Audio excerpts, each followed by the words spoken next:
Hola, profe. En este video vamos a hablar de los huesos de la cabeza, empezando por... Bueno, realmente me gusta más este modelo, entonces lo voy a presentar con este. El frontal sería el más sencillo de ubicar, sería justamente desde la sutura para la parte de abajo. Después de acá le siguen los dos parietales, serían estos dos. Se podemos ver claramente cómo están diferenciados. El temporal, que ya sería el de acá.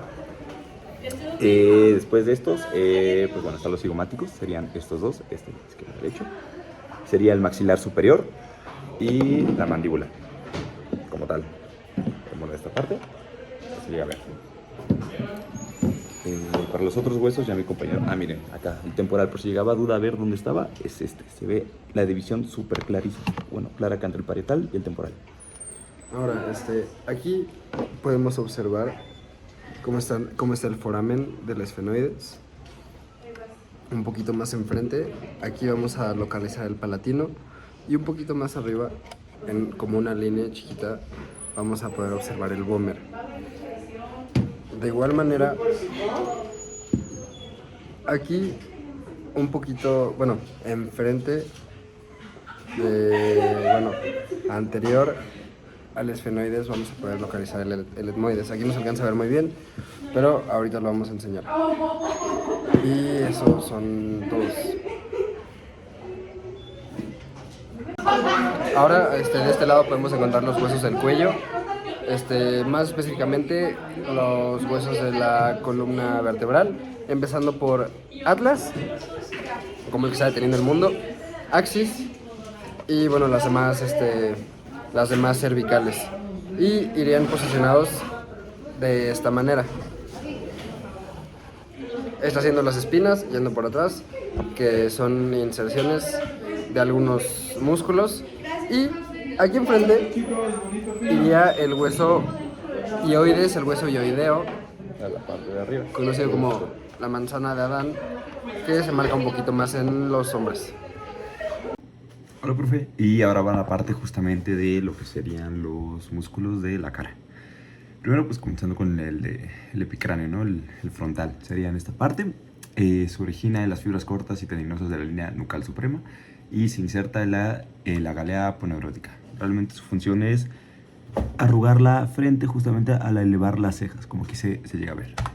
El siguiente sería el corrugador de la ceja.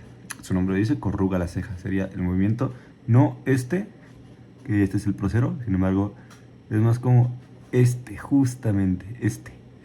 Está en esta parte, se origina el hueso frontal y su inserción es la piel situada por encima del tercio medio de la ceja.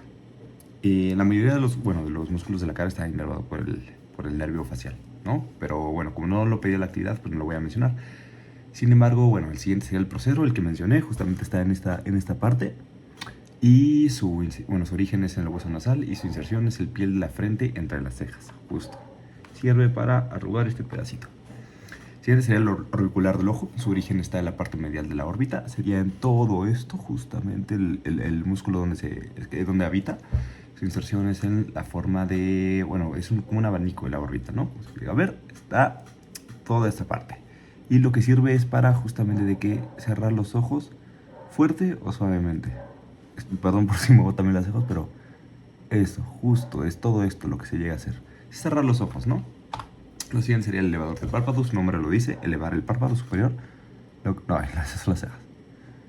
Esto me refiero. Este movimiento es la función del elevador del párpado.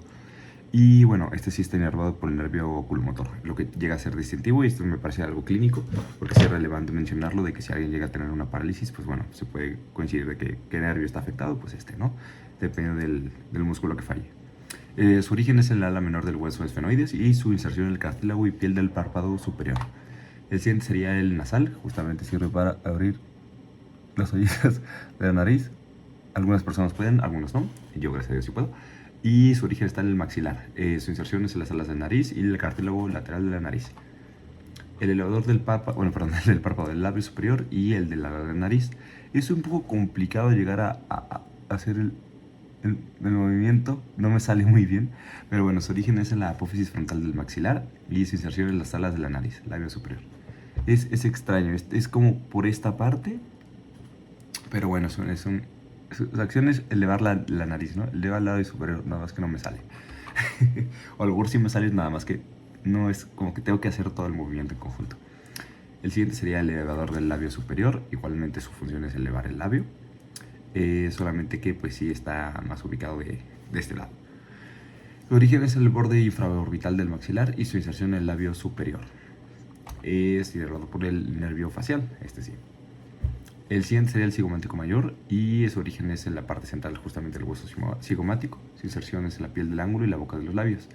Y lleva como que no es la intención de mostrar cariño, nada más al elevar el labio como si sonrieras. Hay varios músculos que justamente están en la acción donde uno sonríe, pero bueno, este es uno de ellos, ¿no? El otro, pues, por su otra parte, sería el cigomático menor. Su origen está en las partes mediales del hueso cigomático y su inserción en las partes laterales del labio superior. Y exactamente lo mismo que los anteriores, sería elevar el labio superior. De algún modo, no se puede, bueno, no sé si algunas personas los pueden isolar, por decirlo de algún modo, ¿no? De que hacerlo solamente eso, pero bueno. El siguiente sería el risorio, justamente el nombre lo dice, la risa. Algunas personas se llegan a mostrar estos hoyuelos, nada más que yo no tengo muy buenos, no se marcan mucho, pero bueno, es la acción de este músculo, ¿no? Sería lateralizar el ángulo de la boca y formar los hoyuelos. Su origen sería en la fascia parotidiana y su inserción en el labio superior, en el ángulo justamente de la boca, ¿no? En este ángulo de la boca. El siguiente sería el elevador del ángulo de la boca. Su origen es en el borde infraorbitario del maxilar y su inserción en el labio superior. Y levanta el ángulo. Justamente, lo que se hace es la acción de la sonrisa. Bucinador, pues su acción sería inflar los cachetes. Sería este o este. Y su origen está en el maxilar, en la región de las primeras molares y su inserción en el ángulo de la boca. Y es lo que se llega a hacer, ¿no? Que ya, bueno, ya mostré la acción. El siguiente sería el auricular de la boca. Ese sí se encontraría justamente rodeando toda esta parte. Su origen está en el maxilar, bueno, la mandíbula, el maxilar y en la piel. Su inserción es en los labios y justamente sirve para silbar, hacer este recorrido del músculo. El siguiente sería el ángulo depresor, bueno, el depresor del ángulo de la boca. Sería justo lo que sería hacer deprimir el labio, ¿no? Bueno, el labio no, el ángulo que se forma de la boca. Su origen sería el borde inferior de la mandíbula y su inserción en los labios y la mejilla. El siguiente sería el depresor del labio inferior, que sería en la base, bueno, su origen en la base de la mandíbula y su inserción en el labio inferior. Y justamente, como que llega a ser esto, justo, esta es su función, enseñar la parte inferior de los dientes, ¿no? Y ya por último el platisma, ¿no? Que sería justamente el que se lleva, a ver, que se lleva a marcar acá. Su origen está en la base de la mandíbula y su inserción en la piel caudal de la clavícula. Y serían todos los músculos, al menos de la cara. Y esos serían todos los huesos del cuello, digo, los músculos del cuello, perdón. Y bueno, nos podemos dar cuenta que la mayoría de los músculos se encargan de rotar y funcionan ya sea rotación hacia el mismo lado o hacia el lado contrario para que puedan activarse, al igual que la rotación interna y el movimiento de la mandíbula y bueno, todos los que tienen que ver con ascenso y descenso del hueso oioides. Bueno, aparte de los músculos de la cabeza, vamos a hablar de los músculos del cuello, empezando por el que podría ser el más conocido y un trabalenguas, el esternocleidomastoideo, que tiene dos orígenes. Uno es en el manubrio del esternón y el otro es en el tercio medial de la clavícula.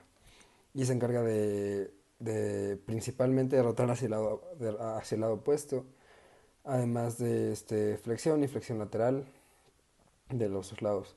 Entonces, si hago este movimiento, aquí se va a observar el esternocleidomastoideo del lado izquierdo, yo voltando hacia el lado derecho. Aquí se puede observar la porción que va al manubrio del esternón. Y la otra parte no se marca tanto, pero va aquí al tercio medial de la clavícula. Ahora vamos con el largo de la cabeza, que este no es superficial, por lo tanto no vamos a poderlo palpar. Sin embargo, su origen es en las apófisis transversas de C3 a C6, es decir, más o menos en esta área hasta acá. Van un poquito más por atrás y se inserta en la porción basilar del hueso occipital, es decir, ya parte del cráneo. Este se encarga de flexión y de rotación hacia el mismo lado, es decir, que si volteo por este lado se activa el largo de la cabeza del lado derecho. Ahora vamos a mencionar los músculos que se insertan o que tienen algo que ver con el ilioideo, este hueso de aquí. Bueno, vamos a empezar por el esternoioideo, que como lo dice su nombre, va del esternón al hueso ioides. Su origen es en la porción medial de la clavícula y el manubrio del esternón, y se inserta, como ya lo dije, en el ioides. Y su acción es descender el hueso ioides, como aquí. Ahora vamos con el homoioideo, que va del homo, viene de homóplato, que es la escápula, por lo tanto se origina en el borde superior de la escápula y se inserta en el cuerpo del hueso ioides, igual que el esternoioideo, y tiene la misma función de descender el hueso ioides. Ahora vamos con el esternotiroideo, que nace del esternón y se inserta en el cartílago tiroides. Se origina un poquito más exactamente en el manubrio esternal y el primer cartílago costal, que este cartílago sería cartílago esternocostal, y se inserta en el cartílago tiroides, como ya lo mencioné, y este se encarga de descender la laringe. Ahora, el tiroioideo viene del cartílago tiroides, como ya lo mencioné, y se inserta en el hueso ioides. Este se encarga de descender el hueso ioides y ascender la laringe. Según yo, así se desciende el hueso ioides, pero no sabría cómo ascender la laringe. Ahora, el recto anterior de la cabeza, como su nombre lo indica, está en la parte anterior, por lo tanto se encuentra, diciéndolo coloquialmente, enfrente del largo de la cabeza. Su origen son las apófisis transversas del atlas. El atlas es la primera vértebra cervical que tenemos, porque detiene el cráneo, igual que Atlas detiene el mundo. Y se inserta en la porción basilar del hueso occipital, al igual que el largo de la cabeza. Y su función es igualmente rotación hacia el mismo lado y flexión. Ahora, el largo del cuello. Al igual que los otros dos músculos pasados, es un músculo que no podemos observar porque está más... no es tan superficial, pero bueno, su origen son las apófisis transversas de las vértebras cervicales superiores y de las primeras torácicas, es decir, las cervicales hasta aquí más o menos, y un poquito de las primeras que van un poquito más atrás. Obviamente yo me señalo por enfrente, pero pues están atrás. Y su inserción es en el atlas y las apófisis transversas de las vértebras cervicales inferiores. ¿Y cuál es su acción? Su acción es de los dos lados, flexión y flexión lateral, así, y la rotación hacia el mismo lado, al igual que los dos músculos anteriores. Ahora, vamos con los escalenos, que son tres. Primero es el escaleno anterior, que es el que está más enfrente, que tiene su origen en las apófisis transversas S3, S6, que son de orígenes que ya mencionamos anteriormente, y se inserta en el tubérculo de los músculos escalenos anteriores de la primera costilla. Y las acciones son similares a los músculos pasados, que es flexión y flexión lateral, y rotación hacia el lado opuesto, igual que el esternocleidomastoideo. Por lo tanto, cuando yo hago esto, aquí se puede observar un poquito, no sé si se puede ver en el video, pero aquí se puede observar un poquito cómo resaltan los escalenos. Yo los estoy sintiendo, pero pues creo que no se ven. Ahora, el escaleno medio.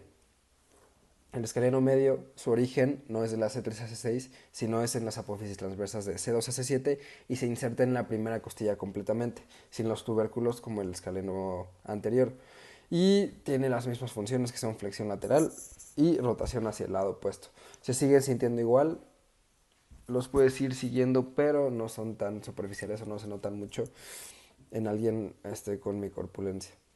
Y siguiente, el último escaleno es el escaleno posterior, que ahora va del tubérculo posterior de las apófisis transversas de C5 y C6 y se insertan hasta el borde superior de la segunda costilla, es decir, es un poquito más largo. Pero sin embargo, se hace cargo de las mismas acciones que los escalenos pasados.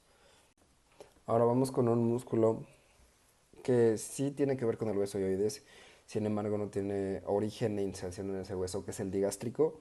Su origen es en la apófisis mastoides del hueso temporal, es decir, o sea, aquí se mete y podemos encontrar la apófisis mastoides. Y la inserción es el borde inferior de la mandíbula, que ya son huesos de la cara. Y se encarga de elevar el hueso hyoides y descender la mandíbula, que es este movimiento. Ahora, seguimos con los músculos que que mencionan al la hyoides, que es el músculo estiloideo, que como su nombre lo dice, viene de la apófisis estiloides del hueso temporal y va al hueso hyoides y se encarga de la elevación del mismo, como ya lo hacían algunos otros músculos. Ahora el miloioideo, que viene de la línea miloioidea de la mandíbula y se inserta en el cuerpo del hueso hyoides y se encarga del mismo movimiento, de la misma acción que el hueso digástrico, que es elevar el hueso hyoides y descender la mandíbula. Ahora tenemos el genioioideo. Son muchos huesos que mencionan ioideo, pero todos tienen una razón de ser. Este se origina en la espina mentoniana, que es aquí, del mentón, un poquito más hacia adentro, y se inserta en el cuerpo del hueso hyoides nuevamente y se encarga de la misma acción que el hueso pasado, el miloioideo, que es elevar el hyoides y descender la mandíbula. Ahora vamos con un músculo que sí tiene que ver con el hueso hyoides, sin embargo no tiene origen e inserción en ese hueso, que es el digástrico. Su origen es en la apófisis mastoides del hueso temporal. Es decir, o sea, aquí se mete y podemos encontrar la apófisis mastoides. Y la inserción es el borde inferior de la mandíbula, que ya son huesos de la cara. Y se encarga de elevar el hueso hyoides y descender la mandíbula, que es este movimiento. Ahora, seguimos con los músculos que mencionan al la hyoides, que es el músculo estiloideo, que como su nombre lo dice, viene de la apófisis estiloides del hueso temporal y va al hueso hyoides y se encarga de la elevación del mismo, como ya lo hacían algunos otros músculos. Ahora el miloioideo, que viene de la línea miloioidea de la mandíbula y se inserta en el cuerpo del hueso hyoides y se encarga del mismo movimiento, de la misma acción que el hueso digástrico, que es elevar el hueso hyoides y descender la mandíbula. Ahora tenemos el genioioideo. Son muchos huesos que mencionan ioideo, pero todos tienen una razón de ser. Este se origina en la espina mentoniana, que es aquí, del mentón, un poquito más hacia adentro, y se inserta en el cuerpo del hueso hyoides nuevamente y se encarga de la misma acción que el hueso pasado, el miloioideo, que es elevar el hyoides y descender la mandíbula.